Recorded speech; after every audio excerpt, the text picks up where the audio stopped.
तज्जयति परम ज्योति समम समस्तैरनन्तपर्यायै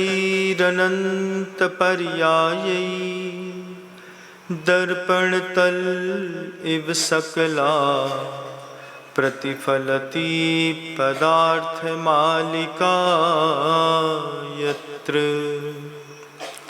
गुरुवः पान्तनो नित्यं ज्ञानदर्शननायका चारित्रार्णौ गंभीरा मोक्षमार्गोपदेशका।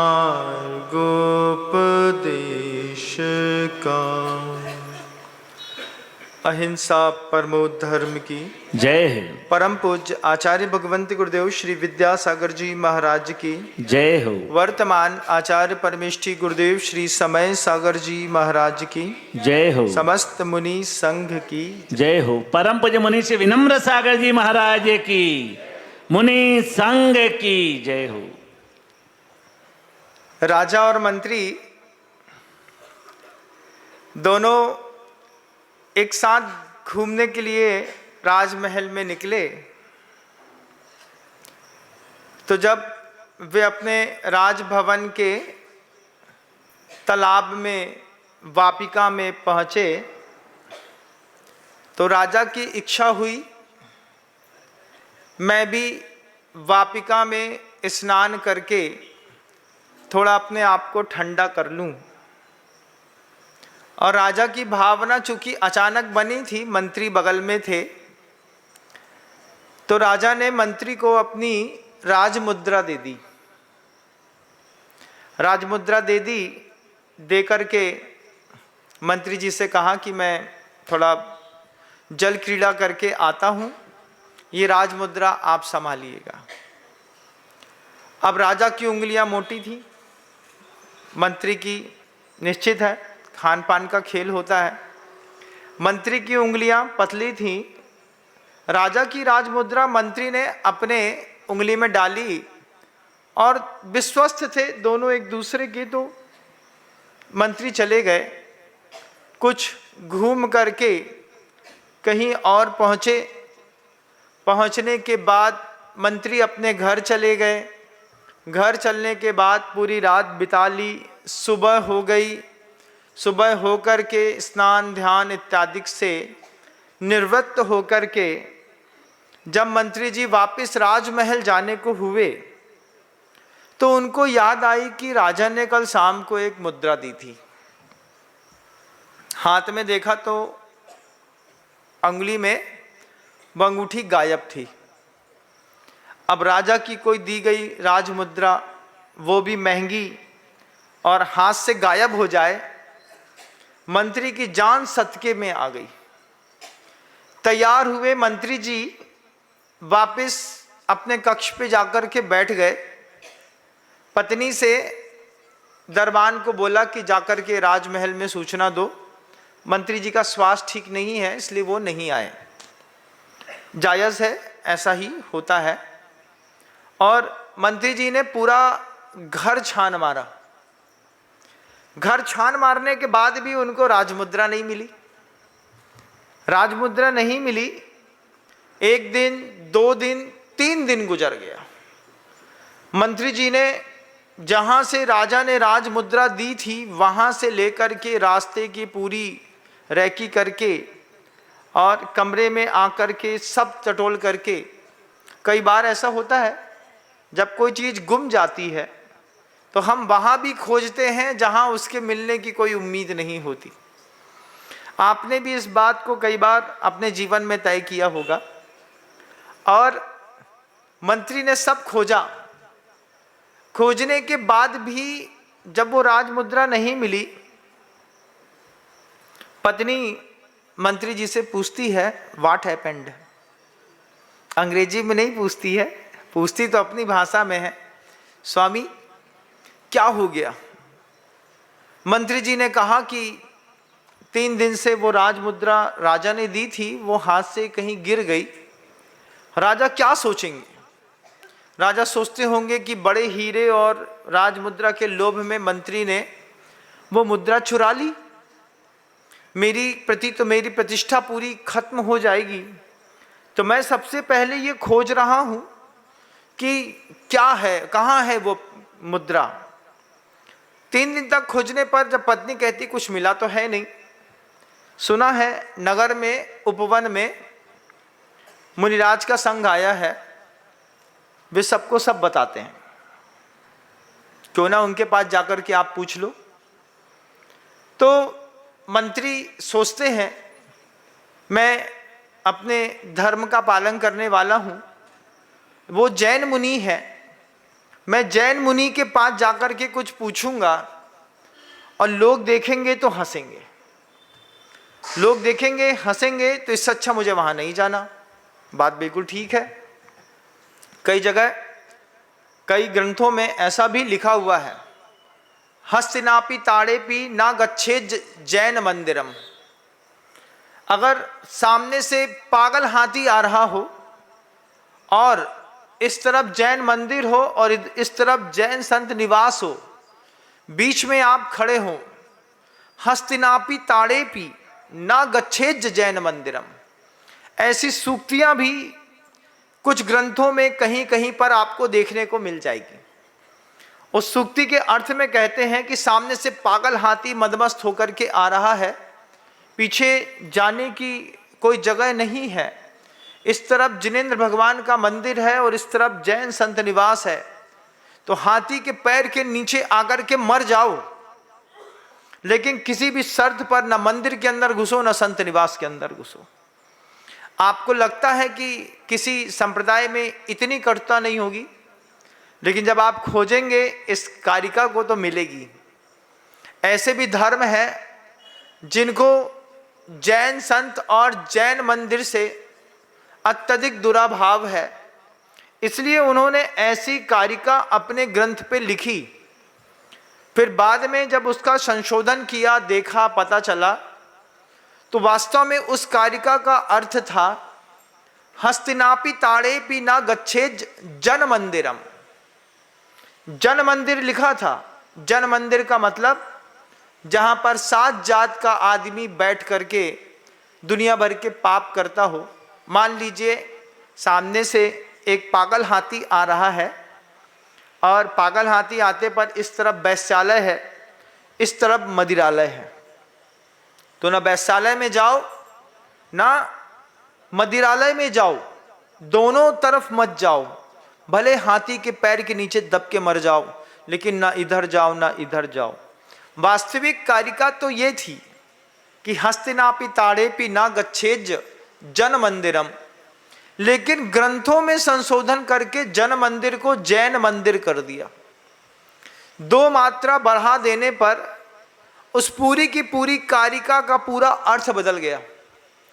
पाप से बचाने वाली कारिका उनको किसी धर्म से बचाने लगी। मंत्री के मन के अंदर ये भाव बैठा हुआ था कि जैन मुनि है, उनके पास जाऊंगा, लोग देखेंगे तो क्या बोलेंगे, लोग देखेंगे तो क्या बोलेंगे, साधु के पास जाने पर कोई क्या बोलेगा, लेकिन कैसे जाऊं। बड़ी उहापोह में मंत्री जी थे। पत्नी कहती है अगर दिन के उजाले में नहीं जा सकते हो तो सुबह सुबह, रात हट रही होती है, सुबह आ रही होती है, सुबह सुबह जाकर के तो बात कर सकते हो, जब कोई नहीं रहता उनके पास, सुबह जाकर के पूछ लेना, हो सकता है तुम्हारी अंगूठी मिल जाए। ये बात पत्नी की मंत्री जी को बहुत अच्छे से समझ में आई। उन्होंने कहा ये बात तुम ठीक कहती हो। रात भर उहापोह में लगे रहे। सुबह सुबह पत्नी की बात मान करके पत्नी को सोता छोड़ करके दबे पांव निकले और जैन मुनि के उस उपवन में जाकर के रुक गए। पहले उपवन हुआ करते थे जो वन के समीप होते थे। वन और उपवन में क्या अंतर होता है कि वन का कोई मालिक नहीं होता, जहां जिसको जैसा बढ़ना होता है वो पेड़ बढ़ रहा होता है, ना उसकी शाखाओं को कोई छीलता है, ना उसकी टहनियों को कोई साफ करता है, ना नीचे की कोई घास फूस हटाता है, किसी भी प्रकार का वहाँ पर सौंदर्यीकरण नहीं होता, उसको वन कहते हैं। और उपवन का एक माली होता है। माली बढ़ते हुए पौधे की कुछ पत्तियों को तोड़ करके, आपने देखा होगा, माली का और मालिक का एक ही काम है, काट छांट करते रहना। हमारे मालिक का भी काम एक ही था, काट छांट करते रहना। हम लोग कितना भी अच्छा करते थे, गुरुदेव उसमें कुछ ना कुछ काट छांट जरूर कर देते थे। ये जो सौंदर्य आज षष्ठी पर दिखता है, ये उस माली की करामात है, जो लगातार, माली की कैंची होती, माली के हाथ में औजार, कितना भी अच्छा पेड़ क्यों ना हो, 4 पत्ती तोड़ करके अलग कर देगा। 1-2 डगाली के लिए बड़ी वाली कैंची उठाएगा, कच कच कच कच कच काटेगा। लोग बोलते हैं काय को फालतू में इतना बर्बाद कर रहे, पूरा पेड़ खराब कर दिया। माली कहता है खराब नहीं कर दिया, इसको जितना तोड़ेंगे, इसकी जितना कटिंग और बडिंग करेंगे, इतना ही ये फलदार, सुंदर और स्वस्थ हो जाएगा। आप भी किसी ना किसी के तो माली होंगे घर के अंदर। जिसके माली हैं आप, जिसको आप पालते और पोसते हैं, उसकी आप कभी कटिंग और बडिंग करते हैं कि नहीं करते? कि अपने घर के अंदर एक जंगल बना के रखा है, जंगल राज। कैसा? शेर की जब हिम्मत होगी, जब शेर को आना होगा शेर आ जाएगा, जब भालू को आना होगा भालू आ जाएगा, जब कुत्ता को आना होगा उसी जंगल में कुत्ता घुस जाएगा। कुछ आचार संहिता घर की भी होती है। उस घर की आचार संहिता में निश्चित कर दिया जाता है, हम जिस समाज, जिस संस्कृति, जिस देश पे रहते हैं, उसमें हमारे घर की लास्ट डेडलाइन ये है। मान लीजिए आपकी दुकान 9 बजे बंद होती है। मैं मानता हूं कि 9 बजे दुकान बंद करने के बाद पुरुष वर्ग घर नहीं आएगा, बच्चे भी घर नहीं आते हैं, लेकिन एक डेडलाइन शो कर दी जाती है। अंतिम डेडलाइन हमारे घर की रात को 10:30 बजे की है। 10:30 बजे तक हर हाल में घर के अंदर घर का हर सदस्य चाहिए। ऐसी डेडलाइन कभी आपने अपने घर के अंदर रखी कि नहीं रखी? नहीं रखी महाराज। हमको पता है हमारा लड़का रात को 12:30 से पहले घर के अंदर नहीं आता। ये बात शायद लोग भूल जाते हैं कि 9 बजे से लेकर के 12 बजे तक रौद्र पहर चलता है। उस रौद्र पहर में 6 से 9 तक रौद्र पहर चलता है, 9 से 12 तक राक्षस प्रहर चलता है। 6 से 9 बजे के बीच में आदमी दुनिया के हर पाप करने के लिए धारणा बनाता है, क्रूर कर्म करने के लिए। और 9 से 12 का वो समय रहता है भारतीय संस्कृति के अनुसार, जिसको राक्षस प्रहर कहते हैं। उस राक्षस प्रहर में आदमी रौद्र कर्म करता है। दुनिया के जितने अपराध होंगे 9 से 12 के बीच में होंगे। और इसी 9 से 12 के बीच में अगर आपके घर की बेटी आपके घर में नहीं है, अगर आपके घर का लड़का आपके घर के अंदर नहीं है, आप उनको डेडलाइन दे दीजिए। जो पार्टी में आप रात को जाना चाहते हैं, अपने मित्र से कहिए दोपहर के 2 बजे रखे, दिन के 2 बजे पार्टी रख लो, 1 बजे रख लो, 12 से 4 तक रख लो, चल जाएगा, 6 तक रख लो, चल जाएगा। रात में 9 से 12 के बीच में हम किसी को कुछ करने नहीं देंगे। पिक्चर देखने जाना है, दिन के उजाले में जाइए, हम बैठे ना, क्योंकि मॉल या टॉकीज में जाने के बाद अंदर तो अंधेरा ही दिखाई देता है। नहीं, रात में ही जाएंगे। जब आप रात में 9 से 12 के बीच में कुछ भी काम करते हैं, उस काम में निश्चित रूप से राक्षसी प्रवृत्ति अंतर्मन में तैयार हो जाती है। गुरुवर कहते हैं बाहर की दुनिया पे मत जाना, बाहर की दुनिया से बड़ी अंदर की दुनिया है। अंदर की दुनिया क्या है महाराज? आप देखो, रात में जब आप सोते हैं, सपनों में जब आप अपनी अंदर की दुनिया में जी रहे होते हैं, उस वक्त आप क्या नहीं होते और क्या नहीं करते, क्या नहीं चाहते, जो आप यथार्थ में कभी कर नहीं पाते हैं, उसको आप सपने में करके उसकी पूर्ति तो करते होंगे। जो सपने आपको आते हैं वो क्या बेमानी है? अपने आप आते हैं। आपका सपना मुझे क्यों नहीं आता, मुझे बताओ। जो अगर सपने सबको एक जैसे आते हैं, तो फिर आपके सपने हमको क्यों नहीं आते? हमको हमारे सपने आते हैं। रात में सोते सोते भी कोई मंदिर दिखता है और आपको मंदिर का सांप दिखता है। दोनों के सपनों में जमीन आसमान का अंतर है। हम समाहिक करके शांत भाव के साथ सोएंगे तो रात में सोते सोते भी स्वयंभू स्त्रोत की कोई कारिका दिमाग में काम करती रहती है। वो दिमाग सोते में स्वयंभू स्त्रोत का कोई पद पकड़ लेता है। आप घर में किसी की कोई बात पकड़ लेते हैं। हम वहाँ पर देखते हैं कि समोशन रचा है, आप देखते हैं हमारे घर में कोई को मर गओ, मिट्टी, महाराज जी 3 दिन से लाश दिख रही है, 3 दिन से सांप दिख रहे हैं। कैसे विचित्र सपने हैं संसारियों के। गुरुवर कहते हैं कि सपनों की दुनिया हकीकत की दुनिया से बहुत बड़ी है। बाहर की दुनिया से अंदर की दुनिया में एक बार दृष्टिपात करो, आपको दिखाई देगा कि जो तुम कभी सबके सामने नहीं हो पाए उस चीज को तुमने सपनों में जरूर पूरा किया। दुनिया के निकृष्टतम अपराध आपने स्वप्न में किए हैं। हकीकत में करने के लिए आपकी सामर्थ्य इसलिए नहीं थी कि बाहर विषय वासना बढ़ते, अंदर विषय वासना बढ़ते, बाहर लोक लाज भय भारी। बाहर क्या क्या है? लोक लाज है और भय है, और ये इतना वजनी है कि चाह करके भी आप अंतर मन की क्रिया को बाहर नहीं करते। अंतर विषय वासना बढ़ते, बाहर लोक लाज भय भारी, याते परम दिगंबर मुद्रा धर न सके दीन संसारी। नाम रखा है दीन संसारी। दिगंबर मुद्रा धर नहीं सकता। क्यों?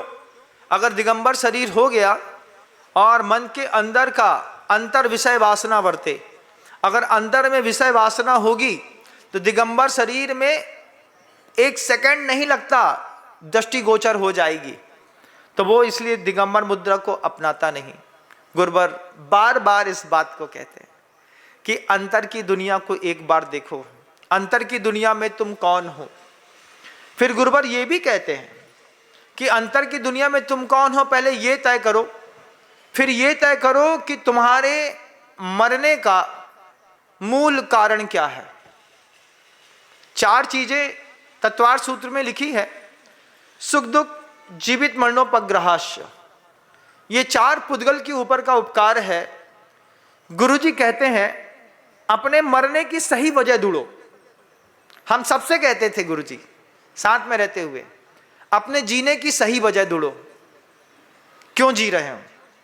आपसे पूछूं इसी बात को कि अपने जीने की सही वजह बताओ, सही वाली वजह बताओ, क्यों जी रहे हो? महाराज बस जी रहे हैं तो जी रहे हैं। नदी के बहाव में सूखे हुए पत्ते के जैसी जिंदगी बह रही है कि किस उद्देश्य के साथ जी रहे हैं? मैं किसी उद्देश्य के साथ जी रहा हूं। जब तक गुरुवर थे तब तक मेरे जीवन का कोई खास उद्देश्य नहीं था। गुरुवर थे तो बस ये लगता था अपना एक समय का आहार कर लो, अपनी साधु की चर्या कर लो, अपने कमरे में बैठो, बस यही जिंदगी है। और यही सोचता था कि कहीं भी रहूंगा, अपनी जिंदगी तो सेटल्ड है। 15, 17, 18, 20 साल तक जिस लाइफस्टाइल को जी लिया उसी लाइफस्टाइल में अगले 40 साल और निकल जाएंगे। पहले जिंदगी के उद्देश्य ये थे। गुरुवर जब दुनिया छोड़ करके आसमानी हुए और जिंदगी का उद्देश्य बदल गया, जीवन का एक उद्देश्य अंतर्मन ने क्या, गुरुदेव ने स्वयं पैदा किया कि मैं तो चला क्योंकि मेरे यहां पर रहने के उद्देश्य पूरे हो गए। आचार्य जी के मरने का भी कोई सही वजह थी, उनके समाधि संलेखना की बिल्कुल सही वजह उनने ढूंढ ली थी कि जब लिखा है उपसर्गे दुर्भिक्षे जरसी रुजायाम चन्नि प्रतिकारे धर्माय तनु विमोचन माहु संलेखनाम आर्या। जो आर्य पुरुष होते हैं, भद्र पुरुष होते हैं, वे कुछ कारणों से शरीर को छोड़ देते हैं। उपसर्ग आने पर, दुर्भिक्ष होने पर, जरसी मतलब बुढ़ापा आने पर, रुजायाम रोग आने पर, निप्रतिकारे, या फिर कोई ऐसी परिस्थिति आती है जिस परिस्थिति का प्रतिकार करना संभव नहीं है। ये महापुरुषों के शरीर छोड़ने की सही वजह होती है। इस वजहों से महापुरुष अपना शरीर छोड़ देते हैं। गुरुवर को तो पहले से ही बता दिया था। अचानक देखिए ये संवाद बीच में आ गया। आज 18 तारीख है। 18 तारीख को आचार्य भगवंत को आसमानी हुए 19 महीने हो गए। आज 19 महीने पहले गुरुवर ने इसी 18 तारीख को अपनी देह को छोड़ दिया था और अचानक ये संवाद मेरे मुख पर आ गया। उपसर्गे दुर्भिक्षे जरसी रुजायाम चिन्ह प्रतिकारे धर्माय तनु विमोचन। गुरुवर हम सबसे कहते थे अपने जीने की सही वजह ढूंढो, अपने मरने की सही वजह ढूंढो। मैं जब तक गुरु जी के साथ था तो मेरे जीने की बस एक ही वजह थी कि गुरु जी के साथ रहना है, उनकी सेवा करनी है और अपनी चर्या का पालन करना है। अपनी जिंदगी बहुत अच्छी कट जाएगी। 20 साल ऐसा मेरा निकल भी गया, लेकिन आचार्य भगवंत के जाने के बाद जीने की वजह बदली। आचार्य श्री जी चले गए, उसके बाद जीने की वजह बदली। आज जीने की वजह गुरु जी के द्वारा स्थापित प्रकल्प है। मेरे जीवन को मेरा एक उद्देश्य मिला। मैं सांस लेता हूँ, मैं रोटी खाता हूँ, मैं विहार करता हूँ, मैं संवाद करता हूँ, मैं उद्बोधन देता हूँ, मैं जनता से अच्छे से बात करता हूँ। हर चीज के पीछे एक वजह है कि गुरु जी के स्थापित प्रकल्पों में हम अपनी शक्ति का उत्कृष्टतम परिचय दे सकें। और ये बात भी मैं कई बार कहता हूँ कि अकेले से तो गुरु जी का कोई भी प्रकल्प पूरा हो नहीं सकता। उसके लिए प्रत्येक साधु संत की अपनी अपनी शक्ति समय समय पर अपेक्षित रहती है। किसी तीर्थ क्षेत्र पर मैंने अपने पुण्य अपनी शक्ति का प्रयोग किया, गुरुवर के उस प्रकल्पों को थोड़ा बहुत आकार या आधार देने में जो कर सकता था किया। इसके बाद कोई और मुनिराज उसी प्रकल्प पर पधारे, वे उसमें अपने पुण्य की शक्ति संचय करें, लगाएं, फिर लगाएं, फिर लगाएं। आचार्य श्री जी का यही भाव था। गुरुवर यही चाहते थे कि इतने अच्छे सुंदर प्रकल्प आप सबके बीच में रख दिए हैं, अगर आपका भी कोई सातिशय पुण्य उदय में आए तो सातिशय पुण्य से इस चीज को वृद्धिंगत करके लोगों को देव शास्त्र गुरु और धर्म से जोड़ के रखना। आचार्य भगवंत गए, मेरे जीने की वजह बदल गई। आज मैंने अपने जीने की वजह ढूंढ ली है।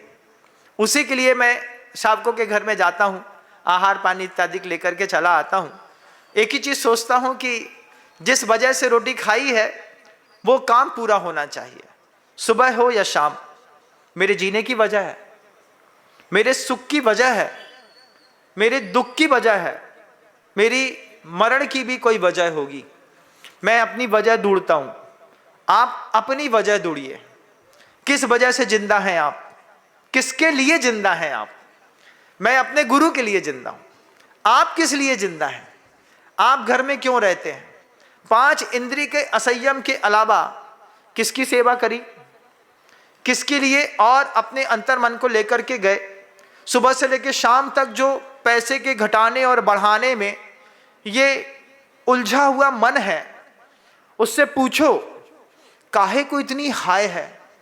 मराठी में घाई कहते हैं। इतनी घाई कर रहे हो तुम, क्यों कर रहे हो? इतनी हाव हाव कर रहे हो, वजह ढूंढो पहले।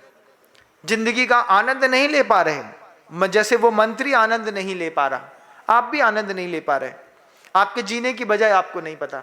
बस महाराज पर्याय मिली थी इसलिए जी लिए। अंदर की सपनों की वो जो दुनिया है, उस सपनों की दुनिया से बाहर की दुनिया में रंग बदलते हैं। यूं तो कर्म सिद्धांत कहता है एक द्रव्य दूसरे द्रव्य का कर्ता नहीं हो सकता। ये बात जब मैं घर में था तो मुझे बहुत पढ़ाई जाती थी। एक द्रव्य दूसरे द्रव्य का कोई कर्ता नहीं होता है, एक द्रव्य दूसरे द्रव्य का कुछ नहीं कर सकता है। मेरे दिमाग में ये बात इतनी गहरी बैठी थी कि एक द्रव्य दूसरे द्रव्य का कुछ भी नहीं करता, कर्ता हो ही नहीं सकता। ये बात को जब मैं आपके सामने कह रहा हूं तो इस बात से आप भी कोई अर्थ निकालते होंगे। जैसे मैं कहूं कि एक द्रव्य दूसरे द्रव्य का कोई कर्ता नहीं है, तो फिर आप यही सोचते हैं कि महाराज मेरे में कुछ नहीं कर सकते, मैं महाराज में कुछ नहीं कर सकता। ये बात मैं पहले सोचता था। गुरु जी के पास आया तो गुरु जी ने मेरी धारणा बदली। गुरु जी ने प्रवचन सार के ज्ञान के अधिकार के माध्यम से जब वे गुरुवर पढ़ा रहे थे, तब गुरुदेव ने वो बात स्पष्ट करी कि एक द्रव्य दूसरे द्रव्य का कर्ता नहीं है, लेकिन एक द्रव्य दूसरे द्रव्य में परिवर्तन नहीं कर सकता, ऐसा नहीं है। एक द्रव्य के निमित्त से दूसरे द्रव्य में परिवर्तन अवश्य होता है। नई नई पर्याय एक द्रव्य से दूसरे द्रव्य के निमित्त से पैदा होती हैं। वो उसके कर्ता में स्वद्रव्य, स्वक्षेत्र, काल और भाव का कर्ता तो नहीं बन सकता, लेकिन नई पर्याय पैदा तो कर सकता है। जैसे केवल ज्ञानावरण है, परद्रव्य है, उस केवल ज्ञानावरण परद्रव्य के कारण हमारे अंदर जो शक्ति है वो शक्ति प्रकट नहीं हो रही। क्यों नहीं हो रही?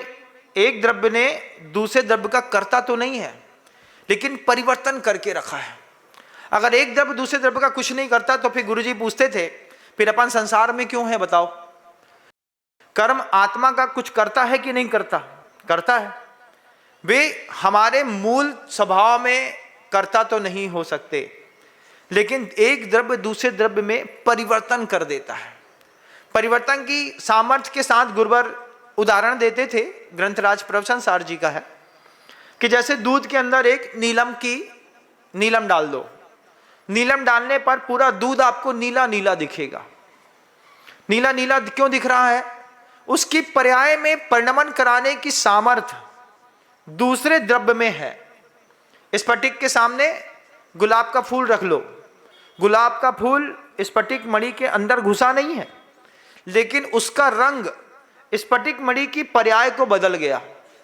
बिल्कुल पारदर्शी दिखने वाली स्फटिक जो है वो लाल लाल दिख रही है। तो ये लाल क्यों दिख रही है? एक द्रव्य ने दूसरे द्रव्य के अंदर कर्ता तो नहीं बना, लेकिन परिणमन कर्ता के रूप में जरूर बन गया। ये गुरुवर कहते हैं अंदर का जो स्वप्न है ना आपका, वो आपके बाहरी द्रव्य का परिणमन करता है।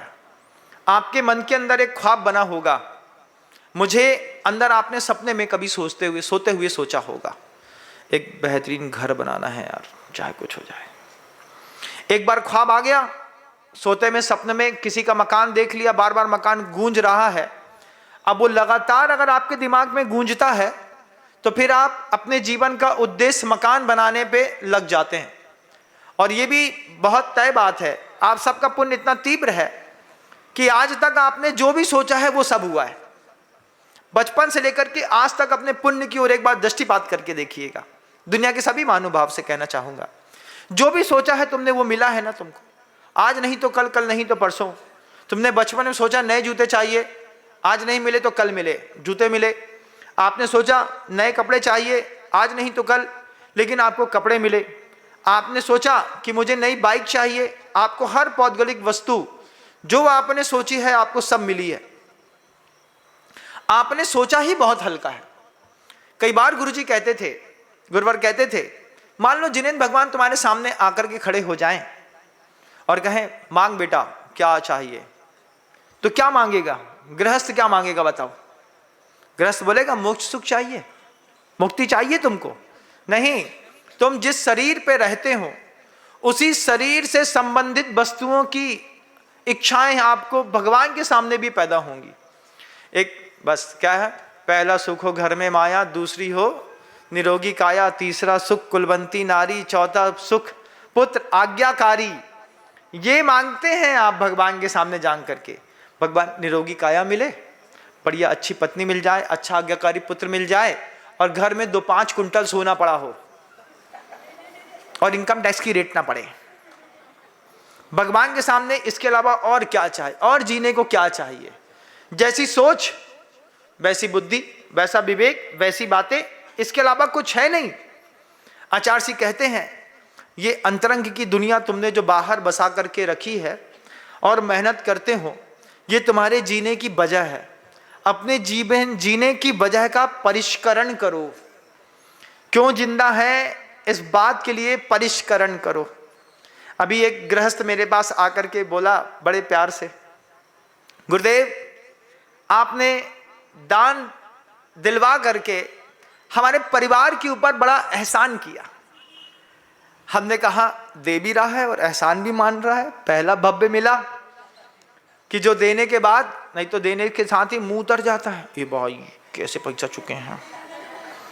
वो कहता है एहसान किया आपने हमारे पूरे परिवार के ऊपर, जो हमारा दान जिनेंद्र भगवान के मंदिर में लगवा दिया।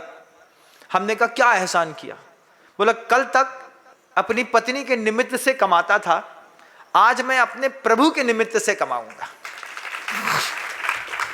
उसने वो बात कह करके हृदय को ऐसा झंकृत किया। बोले कल दुकान खोलता था महाराज, दुकान खोलता था तो एक ही चीज लगती थी, लड़के की फीस भरनी है। कल लगता था उसके लिए एक नेकलेस खरीद करके लाना है। कल लगता था बाथरूम का दरवाजा सुधरवाना है। कल लगता था एक नई गाड़ी खरीदनी है। जब से दान की घोषणा करी है तब से मेरे अंतर मन के पाप मर गए। अब एक भाव है, मुझे धन इसलिए कमाना है कि मुझे जिनेंद्र भगवान का मंदिर बनाना है। जब ये पवित्र भावना मन के अंदर आई तो इसका असर तो पड़ेगा ना महाराज, पूछता है। हमने कहा बिल्कुल पड़ेगा। आपके धन कमाने के उद्देश्य बदल गए। पहले पापमय उद्देश्य था, अब एक पुण्यमय उद्देश्य को आपने स्वीकार कर लिया। बड़ी राशियां घोषणा बोलियां ले ली। अब एक साथ तो बैंक में भी इतना पैसा नहीं रहता जितना बैंक दमदारी ठोकता है। हमसे ले लो, खोखे पे खोखे, ड्रम पे ड्रम। बोलता है ऐसा ना मिलेगा, थोड़ा थोड़ा करके मिलेगा। समाज की भी यही स्थितियां रहती हैं, थोड़ा थोड़ा करके दिखता है। और ये जो जितने भी जैन समाज के लोग होते हैं ना, ये तो पक्के बनिए होते हैं। इनका पक्का नियम रहता है, परिस्थिति कैसी भी हो जाए ऐसी आंख बंद करके सोच के बोलते हैं एफडी तो नहीं तोड़ेंगे, ये तो तय है। परिस्थिति कैसी भी हो जाए एफडी नहीं टूटेगी, प्लाट नहीं बेचेंगे, मकान भी नहीं बेचेंगे, गोल्ड भी नहीं देंगे। फिर कैसे दोगे पैसा? ऐसा जुगाड़ लगाऊंगा अपने दिमाग से कि पैसा भी आता रहेगा और सब काम भी हो जाएगा। तो जैनी सबसे बड़ा जुगाड़ू है।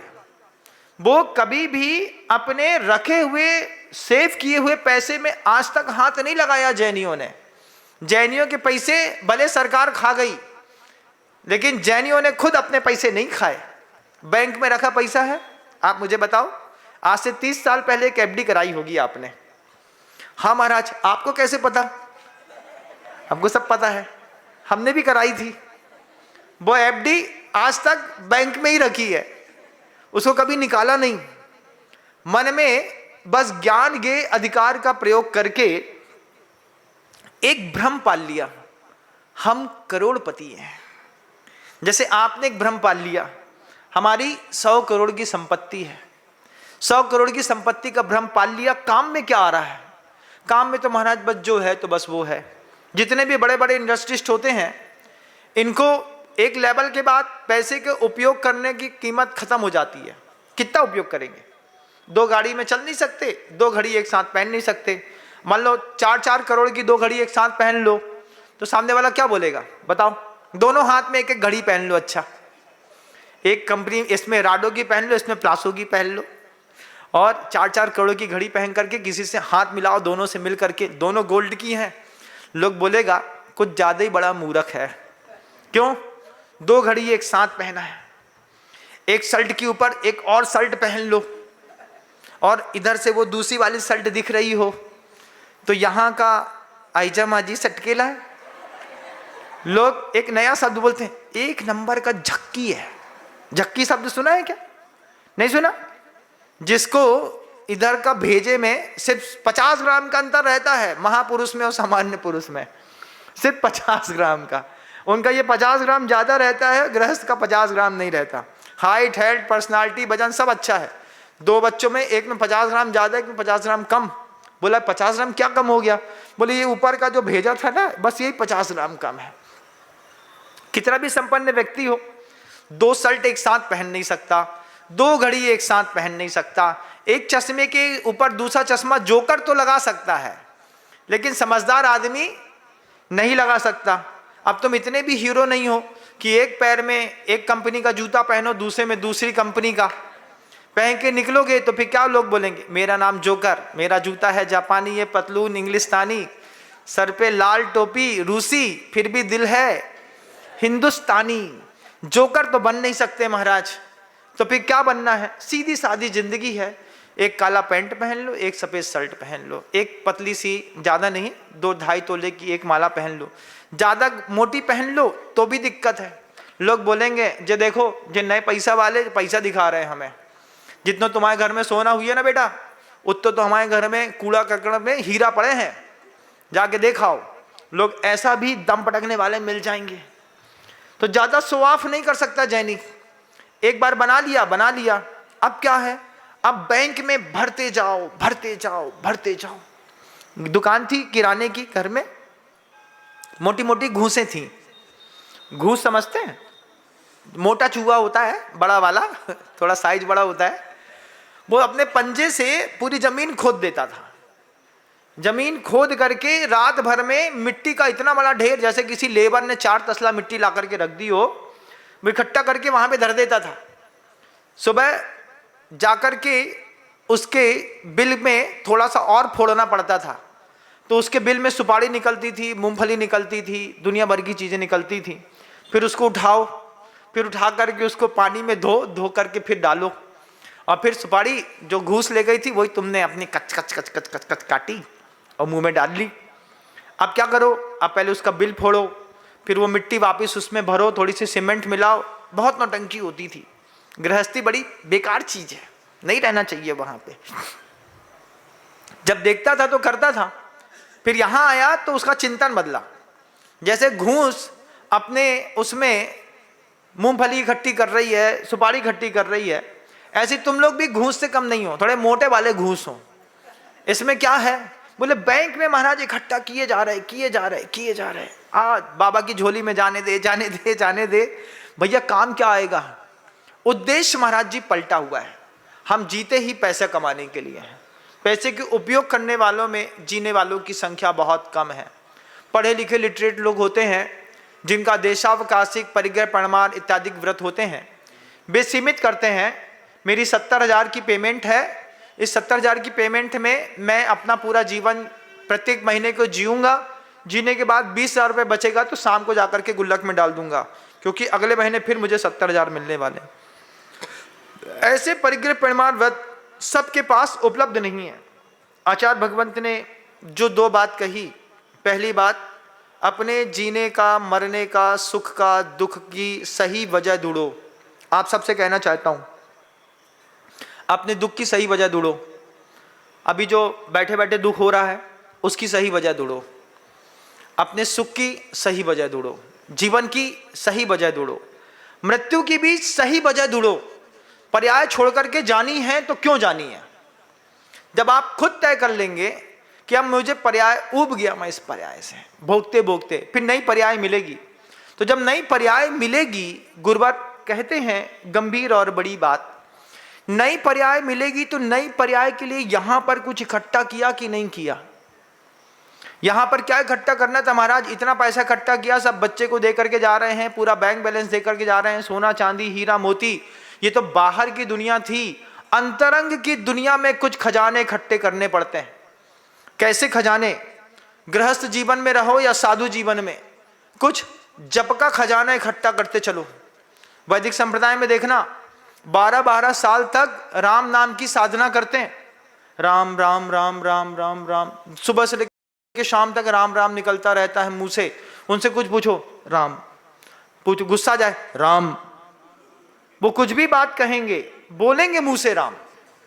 ऐसी राम जप है, इशारा करेंगे राम राम राम। देखो एक ही राम के कितने अर्थ निकल रहे हैं। राम मतलब इधर आओ, राम डांट दिया। अब मान लो किसी की दीनता दिखानी है, राम राम। एक ही राम बोलते रहो, अर्थ उसके बदलते रहते हैं। वे 12-12 वर्षों तक एक राम नाम का जप लेकर के चलते हैं। उनके जीवन में, किसी के जीवन में जप का खजाना है, किसी के जीवन में प्रभु की भक्ति का खजाना है। किसी को गुरुओं से मोह नहीं है, लेकिन प्रभु से बड़ा मोह है। मैं अपने प्रभु को उत्तमोत्तम द्रव्य दूंगा। प्रभु जी का परिकर काला पड़ गया, मैं बना देता हूं। उनके झूमर गंदे दिख रहे हैं, मैं साफ कर देता हूं। उनकी बेदी में छोटा पड़ रहा है, मैं उसको ठीक कर देता हूं। लोगों में उत्साह रहता है, किस बात का? मंदिर में कुछ भी लगेगा हम लगाएंगे, दूसरे को लगाने का मौका ही नहीं देते। वो क्या है? भक्ति का खजाना इकट्ठा करो, जप का खजाना इकट्ठा करो।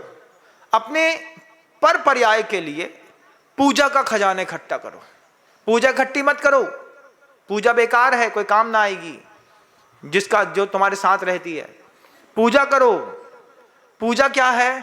प्रभु की पूजा, देव शास्त्र गुरु पूजा। बोले नहीं महाराज जी, आपने कही थी पूजा, हम अपनी पत्नी का नाम उसका पूजा ही है। हम पूजा की सेवा में लग रहते हैं, पूजा ही करते रहते हैं, उसकी पूजा से कुछ ना मिलेगा। इधर पूजा की बात, कुछ अंतरंग का ऐसा खजाना इकट्ठा करो जो तुम्हारे पर पर्याय में कहीं तो काम आएगा। नाम का जप किया है, नमो हिंताणाम की जप की माला, घर के अंदर बैठे हैं, जप का खजाना इकट्ठा किया, भक्ति का खजाना इकट्ठा किया, संयम का खजाना इकट्ठा किया। रावण से शिक्षा लो। रावण ने संकल्प किया था जो मुझे नहीं चाहेगी उस पर हाथ नहीं लगाऊंगा। अगर रावण का भी नियम ले लिए ना तो नरक गति से बच जाओगे। ये पंचम काल है। तब का कोई खजाना इकट्ठा करो, कुछ संयम की खुद अपनी बाउंडेशन खड़ी करो। अष्टमी चतुर्दशी का महाराज जी व्रत है, किसी भी तरीके से पर स्त्री गमन का ना भाव लाऊंगा, ना करूंगा, ना अपनी स्त्री में मोह करूंगा। ये कुछ ऐसा खजाना है जो जब इस दुनिया को छोड़ के जाओगे तब ये उस वक्त काम आएगा। महापुरुष लगातार खजाने इकट्ठे करते रहते हैं। आप देखिए कितने साधु परमेष्ठी हैं, बात ना करेंगे, माला फेरते रहेंगे, नमो हिंताणम, नमो सिद्धाणम, नमो आर्याणम। क्या है उनको दिखता है, अगली पर्याय के लिए खजाना चाहिए, कोई तो करेंसी चाहिए। वे करेंसी में लगातार लगे हुए हैं, नमो हिंताणम, नमो सिद्धाणम। क्या महाराज जी, क्या दिन भर माला फेरते रहते हैं। भले आप मजाक में कुछ भी कह दें, लेकिन आपके कहने पर साधु अपनी माला नहीं छोड़ता। भैया 5 मिनट का टाइम है, एक तो हो ही जाएगी। कोई ना कोई मंत्र तो इकट्ठा कर ही लेते हैं, जप इकट्ठा कर लेते हैं, भक्ति इकट्ठी कर लेते हैं, तप इकट्ठा कर लेते हैं, संयम इकट्ठा कर लेते हैं। जरूरी नहीं कि साधु इकट्ठा कर लेते हैं, साधु के साथ आप भी अपने हिस्से का खजाना अंतरंग की दुनिया का इकट्ठा करो। आज नहीं तो कल काम आएगा। जो 12-12 वर्ष की नाम जप की साधना करते हैं ना, इनको शब्द सिद्धि हो जाती है। ये कुछ कह देते हैं तो होके रहता है। इनने कह दिया, जो ज्यादा माला फेरने वाला साधु मिलता है, अगर वो नाम जप को सिद्ध कर चुका है तो उसकी वचन शुद्धि, वचन सिद्धि रहती है। उसने कहा कि ऐसा होगा, देख लेना, वैसा ही होगा, आज नहीं तो कल होता तय है। तो ये सिद्धियां श्रावकों के पास भी आती हैं, उसको भी इकट्ठा करो। आचार्य सिंह जी जिन उद्बोधनों को दे करके गए, कई बार सोचता हूं कि वे उद्बोधन आप सबके जीवन के लिए भी कार्यकारी बने। आचार्य जी का आज सुबह से एक बात याद आ रही थी। गुरुवर कहते थे, खुद अपनी मर्यादा रेखा खींचो और अपनी ही डेडलाइन अगर क्रॉस कर जाओ तो सेल्फ पनिशमेंट दो। आचार्य जी खुद सेल्फ पनिशमेंट बहुत देते थे अपने आप को भी। आचार्य जी को देखा मैंने, एक बार रात में उनको जंगल की इच्छा हो गई। अब सामान्य से किसी साधु को रात में जंगल की इच्छा हो जाए तो सुबह जब वो प्रायश्चित लेने के लिए जाता तो आचार्य जी उसको बोलते हैं, हाँ देखो मध्यम मुंह दोनों कर लेना, है ना, पेट ठीक नहीं था, प्रायश्चित भी हो जाएगा, पेट भी ठीक हो जाएगा। लेकिन जब आचार्य जी उठे तो लौट करके आकर के बहुत शरीर में उनको दर्द हो रहा था। दूसरे दिन महाराज जी लोगों ने चिंता करी कि थोड़ा सा कुछ औषधि इत्यादि के साथ खिचड़ी दे देंगे, मखाने दे देंगे, थोड़ा अनुकूल लगेगा गुरुवर को, शरीर गर्म हो रहा था। आचार्य जी ने दूसरे दिन उपवास कर लिया। आचार्य जी कल आपका पेट गड़बड़ था, इसीलिए महाराज जब मैं दुनिया को प्रायश्चित देता हूँ मुझे भी तो प्रायश्चित लेना पड़ेगा ना, तो दुनिया को उनोदर देता हूँ तो बड़े महाराज का तो बड़ा प्रायश्चित बनता ही है। ऐसा कहकर के गुरुवर ने सेल्फ पनिशमेंट अपने आप को उपवास से साधित प्रभावित करके, वो जो जरूरी है तो जरूरी है। आचार्य जी स्वास्थ्य ठीक नहीं है आपका, वो तो कल भी ठीक हो जाएगा, लेकिन प्रायश्चित आज पूरा करना पहली जवाबदारी है। ये आचार्य भगवान का जो एक अपनी ऊंची सोच थी सेल्फ पनिशमेंट की। अगर आपने खुद अपनी रेखा बनाई है, आपने खुद नियम लिया था ना कि हम मंदिर हो जाएंगे, आपने नियम लिया था हम रात्रि भोजन नहीं करेंगे, आपने नियम लिया था कि हम अष्टमी चौदस का व्रत का पालन करेंगे, टूट गया। Self punishment to be must compulsory. जिंदगी के रंग बदलता है, आवश्यकता इस चीज की भी है। वो मंत्री सोचता रहा, जाऊं नहीं जाऊं, जाऊं नहीं जाऊं, क्यों? क्योंकि हस्तिनापि ताड़ेपि न कच्छेज जैन मंदिरम, लिखा था जन मंदिरम लेकिन हो गया जैन मंदिरम। और जो पट्टी पढ़ा दी जाए एक बार दिमाग में बैठ जाती है, फिर वो उससे बाहर निकलना बड़ा कठिन है। इसलिए किसी भी मूल ग्रंथ में किसी भी प्रकार का संशोधन आचार्यों को मान्य नहीं है। आचार्य शांति सागर जी महाराज जी के समय पर धबला पुस्तक में एक संयत शब्द पर बात चल रही थी। विद्वानों का कहना था कि इसमें संयत ना होकर के संयता संयत होना चाहिए। और आचार्य शांति सागर जी महाराज श्री जी बार बार कह रहे थे, यहाँ पर जो शब्द लिखा है वही होना चाहिए। इस संयत को संयता संयत करने की ताकत ना मेरे पास है, ना आपको ऐसा विचार करना चाहिए। क्योंकि मूल ग्रंथ में अगर एक शब्द का भी परिवर्तन कर दिया तो इसका फर्क आगे आने वाली कितनी लोगों पर पड़ेगा हम कह नहीं सकते। विद्वानों ने 50 विद्वानों ने मिल करके उस संजदा शब्द के ऊपर बार बार कहा। आखिर आचार्य शांति सागर जी महाराज श्री जी ने उस सत्य को स्वीकार नहीं किया। नहीं, ये तो नहीं हो सकता है। और उससे बाद में जब उसके नवीन अर्थ निकले तो विद्वानों को यह मानना पड़ा कि अगर हमने उस वक्त संयत शब्द को संयता संयत कर दिया होता तो जैन परंपरा के सिद्धांतों में बहुत गहरी और बड़ी चोट पड़ जाती। एक भी अक्षर, एक भी मात्रा, एक भी पाई घटाने और बढ़ाने का अधिकार किसी को नहीं है। मूल गाथाओं पे टीका इत्यादिकों में चूंकि टीका न बाध्यते, टीका सूत्रम न बाध्यते। टीका ऐसी होती जो सूत्र को बाधित नहीं करती। टीका या बाध्यते, टीका से टीका बाधित हो सकती है। मेरी टीका अलग है, आपकी टीका अलग है।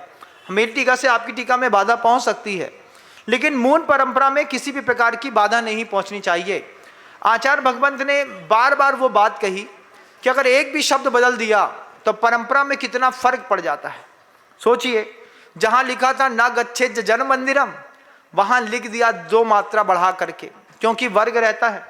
जैसे आज अपन पूरी दुनिया में देखते हैं हिंदू मुस्लिम के झगड़े सर्वोपरि हैं। कोई भी समाज लड़े, झगड़ा तो हिंदू मुस्लिम का ही माना जाता है। क्या हुआ महाराज? अरे उनने हमारे मंदिर के सामने बकरा काट के डाल दिया, अरे हमने उनके मंदिर के सामने सुअर काट करके डाल दिया। अभी हम जब यहाँ पर थे कहीं एक मध्य प्रदेश के एक गांव में, वहां पर ऐसे ही हुआ। उन्होंने भड़काने के लिए, एक ने भड़काने के लिए बकरी की बलि दे दी, दूसरे ने भड़काने के लिए सुअर की बलि दे दी। 2 लोगों के भड़काऊ चक्कर में 2 जीवों की हत्या हो गई। देख करके हृदय कांप गया। सुबह सोकर के उठे, एक ने कहा हमारे मंदिर को अशुद्ध कर दिया, दूसरे ने कहा हमारे उसको अशुद्ध कर दिया। दोनों आपस में झगड़ने लगे, तलवार छूला बर्छी निकल गई। एक जमाना, आज का जमाना है, हिंदू मुस्लिम सबसे ज्यादा चलता है और किसी कौम का किसी कौम के साथ बड़ा विवाद दिखाई नहीं देगा। हिंदू मुस्लिम ही भारत में सबसे ज्यादा दिखाई देता है, क्योंकि राजनीति है। एक को भारतीय जनता पार्टी पकड़ के रखी है, एक को कांग्रेस पकड़ के रखी है। जिसको न भारतीय जनता पार्टी ने पकड़ा है ना कांग्रेस ने पकड़ा है, उसको हिंदू मुस्लिम विवाद से कोई मतलब नहीं है। जिसको हिंदू मुस्लिम विवाद से मतलब नहीं है, उसको करप्शन के विवाद में घुसा दिया जाता है। तू तीसरे विवाद में शामिल होगा तब तेरा जीवन चलेगा। तो जैसे आज हिंदू मुस्लिम विवाद चलता है, कभी जैनियों का भी किसी मत के साथ इस तरीके का विवाद इत्यादि होता था, और इस विवाद के चक्कर में कसाई के वशीभूत होकर के अपनी उस ग्रंथ की लाइन को 2 मात्रा बढ़ा देने पर उस मंत्री के मन के अंदर यह भाव आ गया कि मैंने जिस ग्रंथ को पढ़ा है उस ग्रंथ में लिखा है हस्तिनापि ताड़ेपि न गच्छेत जैन मंदिरम, और ये मेरी ही पत्नी मुझसे कहती है कि महाराज सबको बताते हैं, तुमको भी बताएंगे, तुम भी चले जाओ। अब मंत्री के मन के अंदर कुलबुल कुलबुल कुलबुल चल रही है, जाऊं कि नहीं जाऊं, जाऊं तो लोग क्या कहेंगे, नहीं जाऊंगा तो वो उस अंगूठी के लिए राजा क्या कहेगा। मंत्री बड़ा असमंजस में था। असमंजस वाले उस भाव के साथ मंत्री ने तय किया कि सुबह जाकर के और महाराज से पूछ ही लेते हैं। अब मंत्री अपना टीका चंदन व्यवस्थित लगा करके अपनी पारंपरिक सांस्कृतिक परिधान को पहन करके जब साधु के पास आश्रम में प्रवेश कर रहे थे, महाराज बैठे हुए थे। उन्होंने आंख खोली तो सामने आते हुए व्यक्ति का नाम लेते हुए कहा, सोम चिंता मत करो, वह अंगूठी कमल के अंदर सुरक्षित रखी हुई है। अभी तो मंत्री ने कुछ कहा ही नहीं, और इधर से मुनिराज के मुख से मन की बात सुनकर के मंत्री को इतना आश्चर्य लगा। मंत्री घुटनों के बल महाराज के सामने बैठ करके बोलता है, प्रभु आपने मेरे 3 दिन के अवसाद को रंच मात्र समय में स्खलित कर दिया, मैं धन्य हुआ। मुनिराज मंत्री से कहते हैं, जब तुम और महाराज दोनों उस सरोवर के ऊपर खड़े होकर के चर्चा कर रहे थे, उस चर्चा करते के दौरान वह अंगूठी, वह राजमुद्रा नीचे बड़े फूले हुए कमल में गिर गई। तुम्हारे हाथ की उंगली पतली थी, राजा की मोटी थी, सरक करके गिर गई, तुम्हें पता तक नहीं चला। और अभी वह कमल खिलेगा, जब वह कमल खिलेगा तब तुम उसको उठा लेना, क्योंकि जहां से जब तक तो तुम वापस जाओगे संध्या हो जाएगी, कमल बंद हो जाएंगे, और बंद कमल को अगर तोड़ने का प्रयास करोगे तो कई कमल हैं, उन कई कमलों में से तुम सब कमल तोड़ोगे तो हिंसा ज्यादा होगी। इसलिए कल सुबह का इंतजार करना, जब सूर्य की प्रथम किरण उस कमल पत्र पर पड़ेगी और वे कमल खिलेंगे, उस खिले हुए कमलों के बीच में तुमको ऊपर खड़े होने पर राजमुद्रा वहीं पर रखी हुई मिलेगी, निर्विकल्प हो जाओ। मंत्री सोचता है, क्या गुरु का ज्ञान है, क्या गुरु के उस क्षयोपशम की महिमा है कि मेरे बिना बोले, मेरे बिना पूछे इन साधु परमेष्ठी ने, दिगंबर जैन मुनि महाराज ने ये बात बता दी कि अंगूठी वहां पर रखी है, धन्य है वो मुनिराज। ऐसा कह करके मंत्री कहता है, अगर आपकी बताई हुए स्थान पर मुझे अंगूठी मिली तो कल दोपहर में दोबारा मैं जरूर आपके दर्शन करने के लिए आऊंगा। अभी तो अंधेरे पे आया हूं, लेकिन अगर अंगूठी वहीं पर मिली तो फिर मैं दोबारा आपके दर्शन करने के लिए आऊंगा, आप मुझे आशीष प्रदान करिए।